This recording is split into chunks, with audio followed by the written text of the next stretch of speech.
नमस्कार। मेरे पिछले वीडियो में आपने देखा कि नगर किसे कहते हैं, नगर की क्या परिभाषाएं हैं। आज हम देखेंगे कि नगर की विशेषताएं क्या हैं। इससे पूर्व हम देखते हैं कि भारत में 1951 के पश्चात नगर विकास और नगरीकरण की प्रक्रिया के साथ नगरीय विषयों में समाजशास्त्रियों की रुचि बढ़ गई थी।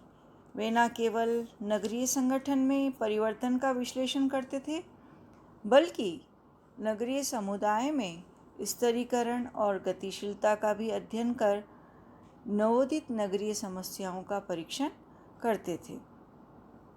यदि हम देखें कि भारत का भविष्य ग्रामीण विकास से जुड़ा है, तो यह नगरों के विकास तथा महानगरीय क्षेत्रों के विकास से भी जुड़ा है। विशेषताओं में जाने से पहले हम थोड़ा सा ये देखेंगे कि नगर या नगरीय शब्द का प्रयोग जनसंख्यात्मक और समाजशास्त्रीय अर्थों में किया गया है। अगर हम जनसंख्यात्मक के अंतर्गत देखते हैं तो यह जनसंख्या के आकार, जनसंख्या के घनत्व और निवासियों के काम की प्रकृति पर बल देता है, जबकि समाजशास्त्रीय अर्थ यह विषमताएं, अवैयक्तिकता, परस्पर निर्भरता और जीवन की गुणवत्ता पर केंद्रित है। नगरीकरण जनसंख्या की ग्रामीण से नगरीय क्षेत्रों की ओर गतिशीलता है। एंडरसन कहते हैं कि नगरीकरण में न केवल जनसंख्याओं का नगर की ओर जाना होता है, बल्कि जाने वालों की अभिवृत्तियों, विश्वासों, मूल्यों और व्यवहार और उनके प्रतिमानों में भी परिवर्तन शामिल होता है। यहाँ हम देखेंगे नगर की विशेषताएं। पहले हम देखेंगे किंग्सले डेविस ने जो विशेषताएं बताई हैं, उसमें उन्होंने अपनी पुस्तक ह्यूमन सोसाइटी में ये विशेषताएं बताई है। पहली विशेषता सामाजिक भिन्नता की हम बात करेंगे। सामाजिक भिन्नता नगरीय समुदायों में लोग जनसंख्या के आधार पर बहुत अधिक रहते हैं और एक ही तरह का व्यवसाय नहीं करके बहुत सारे व्यवसाय करते हैं। उनके रहन सहन, खान पान, सांस्कृतिक मूल्यों और रीति रिवाजों में भी काफ़ी भिन्नता पाई जाती है। व्यक्ति जितनी अधिक मात्रा में अंतरक्रियाओं में हिस्सा लेता है, उसमें भिन्नता की मात्रा उतनी अधिक होती जाती है। दूसरी हम बात करेंगे द्वैतिक संबंध की। द्वैतिक संबंध वे हैं जो नगरीय क्षेत्र में प्रमुख स्थान रखते हैं, क्योंकि द्वैतिक समितियों की प्रधानता के कारण ही नगर के लोग आपस में व्यक्तिगत रूप से परिचित नहीं होते हैं। अप्रत्यक्ष रूप से अवैयक्तिक संबंधों के कारण नगरवासियों के जीवन में द्वैतिक संबंधों की प्रधानता हो जाती है। मित्रों और परिचितों और व्यक्तियों से भी वो हमारे संबंध अपने आप में वहाँ पूर्ण नहीं होते। नेक्स्ट हम बात करेंगे सहिष्णुता की, सामाजिक सहिष्णुता की। सामाजिक विजातीय व्यक्तियों को एक ही जगह निवास करना पड़ता है, जिसके कारण उनमें एक दूसरे के प्रति सामाजिक सहिष्णुता में वृद्धि होती है। विभिन्न प्रकार की जनसंख्या तथा अवैयक्तिक संबंधों के कारण सहनशीलता नगरीय समुदाय की प्रमुख विशेषता बन जाती है। नेक्स्ट हम देखेंगे द्वैतिक नियंत्रण की बात करेंगे। तो द्वैतिक नियंत्रण नगरीय जीवन की प्रमुख विशेषता है। द्वैतिक नियंत्रण के साधन जैसे शिक्षा, पुलिस, कानून इत्यादि की प्रधानता होती है। अवैयक्तिक संबंधों के कारण व्यक्ति पर परिवार, मित्र मंडली, प्रथाओं, धार्मिक विचारों आदि का इतना अधिक नियंत्रण नहीं होता है।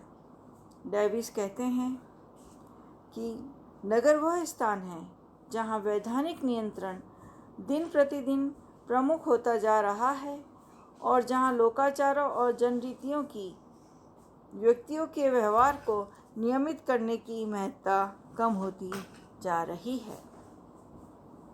नेक्स्ट हम देखते हैं सामाजिक गतिशीलता। क्योंकि नगरीय समुदायों में आवागमन और संचार, शिक्षा, नवीन व्यवसाय, इसकी अधिक सुविधाओं के कारण इनमें सामाजिक गतिशीलता अधिक पाई जाती है।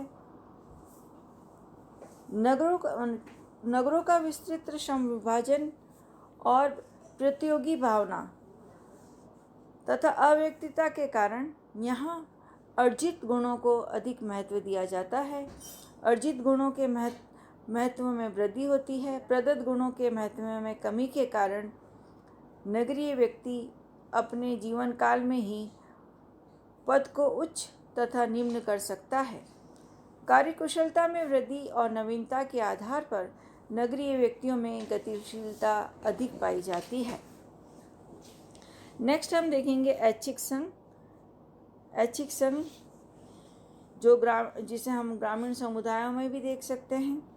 नगरीय जनसंख्या का व्यापक आकार, इसमें घनिष्ठ निकटता, विभिन्नता तथा सरल संपर्क संपूर्ण नगर को ऐच्छिक सहचार्य योग्य और पूर्ण स्थान बना देते हैं। विभिन्नता होने के बावजूद भी व्यक्ति को समान हितों वाले व्यक्ति सदैव मिल जाते हैं तथा ऐच्छिक संगठनों का विकास होता है। डेविस कहते हैं कि नगरों में ऐच्छिक सहचारिता इतनी अधिक महत्ता हो जाती है कि प्राथमिक समूह भी इस प्रवृत्ति से वशीभूत हो जाते हैं। यहाँ तक कि विवाह संबंधों में भी ऐच्छिकता आ जाती है तथा प्रेम संबंधों में प्रवेश करना तथा उनको छोड़ देना दोनों ही अधिक सरल हो जाते हैं। व्यक्तिवादिता। नेक्स्ट है व्यक्तिवादिता। सहचार्य तथा द्वैतिक और ऐच्छिक प्रकृति, अवसरों की बहुलता तथा सामाजिक गतिशीलता, सभी निर्णय व्यक्ति स्वयं लेता है, अपने जीवन का स्वयं नियोजन करने के लिए वो बाध्य होता है। अर्थात नगरीय समुदायों में विभिन्न विशेषताएं व्यक्ति को व्यक्तिवादिता की ओर ले जाती है। नेक्स्ट आता है स्थानीय अलगाव। स्थानीय अलगाव विजातीय प्रकृति, गतिशीलता एवं प्रतियोगिता के कारण नगरीय व्यक्तियों के कार्यों में स्पष्ट पृथक्करण उत्पन्न करता है। नगरीय क्षेत्रों में अधिकांश कार्यों पर कुछ लोगों का एकाधिकार होता है। लोग अपने उद्योगों जैसे होटल, दुकान, क्लब व अन्य कारोबारों में लगे होते हैं और वे स्थान चाहते हैं, लेकिन स्थान की कमी और महंगाई के कारण विभिन्न वर्गों में नगरों से दूर रहने की प्रवृत्ति बढ़ती जा रही है, जिससे स्थानीय पृथक्करण को प्रोत्साहन मिलता है। ये थे किंग्सले डेविस के विशेषताएं। अब हम देखेंगे रोनाल्ड फ्रीडमैन की विशेषताएं, जो उन्होंने नगर की विशेषताएं बताई हैं। उसमें पहला है समूहों और व्यक्तियों के बीच कार्यात्मक अन्योन्याश्रितता, यानी समूह और व्यक्तियों के बीच जो एक दूसरे के प्रति आश्रितता है वो उनके कार्यों को लेके है। आज व्यक्ति अपने से कोई भी कार्य पूर्ण नहीं करता, बल्कि एक व्यक्ति दूसरे व्यक्ति पर डिपेंड है। जैसे हम कहेंगे मॉर्टन की बात की, a part is related to other part. Next हम देखते हैं कि अधिक जनसंख्या एवं अधिक जनघनत्व। अधिक जनसंख्या होती है नगरों में, साथ ही अधिक जनघनत्व होता है। परिवारों के कार्यों में भी कमी आने लग गई है। संदेश वाहन के साधनों की बहुलता हो गई है। पहले संदेश वाहन के साधन इतने नहीं थे। आज तुरंत ही व्यक्ति एक स्थान से दूसरे स्थान पर संदेश पहुंचा सकता है, और साथ ही प्राथमिक संबंधों का नगरों में अभाव है। श्रम विभाजन एवं विशेषीकरण का महत्व है। सब अपने अपने कार्य में विशेषीकरण रखते हैं। साथ ही नगरीय संस्कृति की परिवर्तनशील प्रकृति है। नगरीय जो संस्कृति है वो एक ही तरह की नहीं रहती, समय और स्थान के साथ साथ उसमें परिवर्तन आते रहते हैं। उसके बाद हम देखेंगे पार्क, बर्गेस, एंडरसन और ज़िमरमैन ने और सोरोकिन ने जो विशेषताएं बताई हैं, उन विशेषताओं को उन्होंने जनांकीकी, आर्थिक विशेषता और सामाजिक विशेषता, सांस्कृतिक विशेषता, आर्थिक राजनीतिक विशेषताओं के रूप में देखा है। अभी हम देखते हैं फर्स्ट विशेषता है जनांकीकी विशेषता। उसमें उन्होंने बताया है, फर्स्ट पॉइंट हम देखते हैं जनसंख्या की अधिकता। नगरों की प्रमुख विशेषता होती है कि वहाँ जनसंख्या बहुत अधिक होती है और जनसंख्या की अधिकता के साथ साथ उनमें घनत्व भी अधिक पाया जाता है। भारत में 1 लाख या इससे अधिक जनसंख्या वाले स्थान को नगर कहा जाता है। जनसंख्या के अधिकता के कारण नगरों में आवास, बेकारी, गरीबी, अपराध व प्रशासन आदि समस्याएं उत्पन्न होती हैं। सेकंड पॉइंट हम देखते हैं जनसंख्या विषम रूपता। नगरों में जनसंख्या के अधिकता के कारण जनसंख्या विषम रूप में होती है, क्योंकि यहाँ विभिन्न धर्मों के अनुयायी, विभिन्न संप्रदाय के लोग, वर्ग, जाति, प्रजाति, भाषा और प्रांतों के लोग निवास करते हैं और उनके अनेक प्रकार के व्यवसाय होते हैं, रुचियाँ होती हैं, मनोवृत्तियाँ होती हैं। साथ ही उनकी वेशभूषा, परंपरा, रहन सहन और जीवन स्तर, संस्कृति व सामाजिक मूल्य में अधिक विषमता होती है, जिसके कारण नगर को विषमता रूपी समाज भी कहा जाता है। नेक्स्ट हम देखेंगे स्वास्थ्य व मनोरंजन के केंद्र। नगरों में व्यक्ति को स्वास्थ्य से संबंधी सभी सुविधाएं उपलब्ध होती हैं। यहाँ पर उच्च स्तरीय अस्पताल होते हैं और अस्पताल विशेषकर स्पेशलाइज होते हैं, जहाँ पे लोग जो चिकित्सक होते हैं, जो डॉक्टर होते हैं, वो स्पेशलिस्ट होते हैं, जिनमें रोग मुक्ति करने के लिए उनमें विशेषकर स्पेशलाइजेशन पाया जाता है। इसके साथ ही नगरों में सिनेमा हॉल, नृत्य, संगीत कला केंद्र,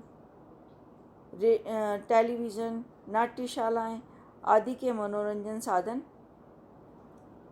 उपलब्ध रहते हैं और ताज़ा हवा और स्वास्थ्यप्रद वातावरण के लिए बाग बगीचे में और बच्चों के मनोरंजन के लिए खेलकूद की सुविधाएं भी यहाँ उपलब्ध होती हैं। ये हमने देखा जनांकीकी विशेषताएं। अब हम नेक्स्ट आएंगे हम आर्थिकी विशेषताएं।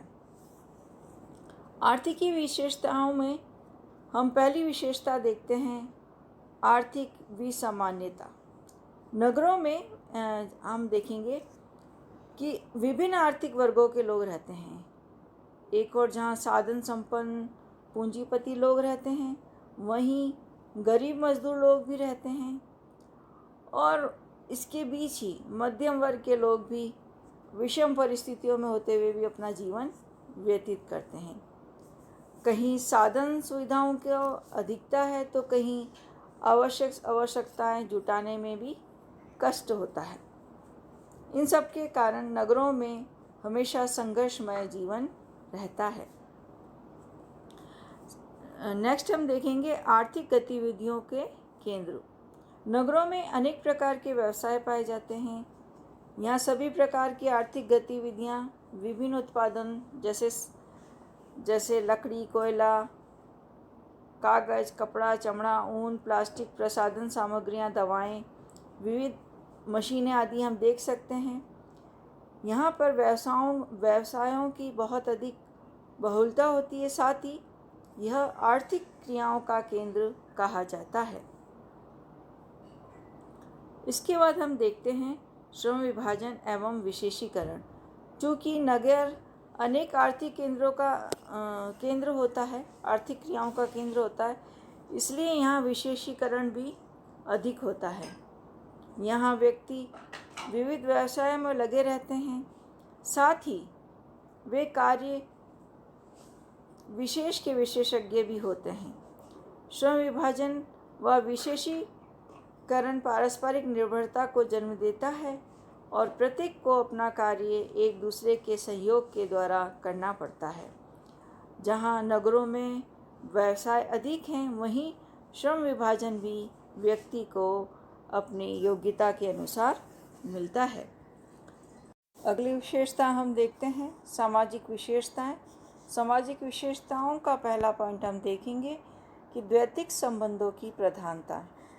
नगरों में प्राथमिक संबंधों के अपेक्षा द्वैतिक संबंधों की प्रधानता होती है, क्योंकि जनसंख्या की अधिकता और विभिन्नता के कारण लोगों के आपस में औपचारिक संबंध होते हैं। लोग अपने स्वार्थ की भावना से ही उन्हीं लोगों से संबंध स्थापित करते हैं जिनसे उनकी हितों की पूर्ति होती है। पुलिस, कानून और न्यायालय के द्वारा उन पर सामाजिक नियंत्रण रखा जाता है। प्राथमिक संबंध जहाँ आमने सामने के संबंधों के स्थान पर नगरों में द्वैतिक संबंधों का अधिक महत्व होता है। दूसरी हम विशेषता देखते हैं सामाजिक गतिशीलता की, कि नगरों में सामाजिक गतिशीलता अधिक पाई जाती है।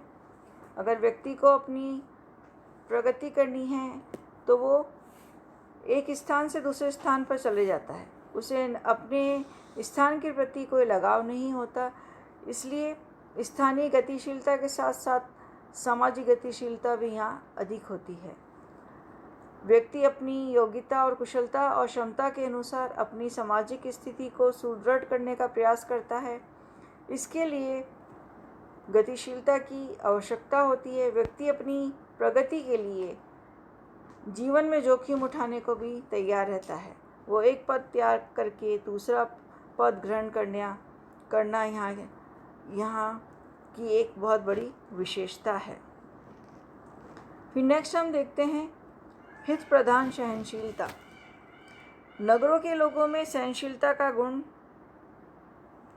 नहीं होता, फिर भी अपने हितों के को पूरा करने के लिए वे इस गुण का निर्वाह करते हैं। विशेषकर हम व्यापारी लोगों को अगर देखें तो स्वयं को विनम्र, मृदुभाषी और सहृदय बनाने का प्रयास करते हैं, जिससे अधिक से अधिक लोग उनसे सामान खरीदें और वो अपने हितों की पूर्ति कर सकें। यद्यपि ये उसके आंतरिक गुणों में नहीं होता। इसलिए डेविस भी कहते हैं कि वैयक्तिक हितों से प्रभावित सहनशीलता नगरीय समुदायों की एक बहुत बड़ी विशेषता है। फिर है प्रदर्शनकारी व्यवहार। यहाँ नगर के जीवन में अगर हम देखें तो प्रदर्शन का या दिखावे का बहुत अधिक महत्व है। लोग बहुत ही आडंबरयुक्त और अपने, जैसा हम कहेंगे कि अपने जीवन को अनेक मुखौटों में ढका हुआ रखते हैं, यानी कृत्रिमता का वातावरण होता है, जीवन जीते हैं। शादी हो, कोई उत्सव हो, उस समय वो अपना आप को बड़ा बताने के लिए सजावट, भोजन आदि में बहुत अधिक खर्च करते हैं। उसके बाद हम आते हैं स्थानीय पृथकता। स्थानीय पृथकता से मतलब है कि जहाँ नगरों में श्रम विभाजन और विशेषीकरण के कारण कारखाने, कार्यालय, व्यापारिक संस्थाएं, शिक्षा, मनोरंजन आदि के स्थान निश्चित हैं।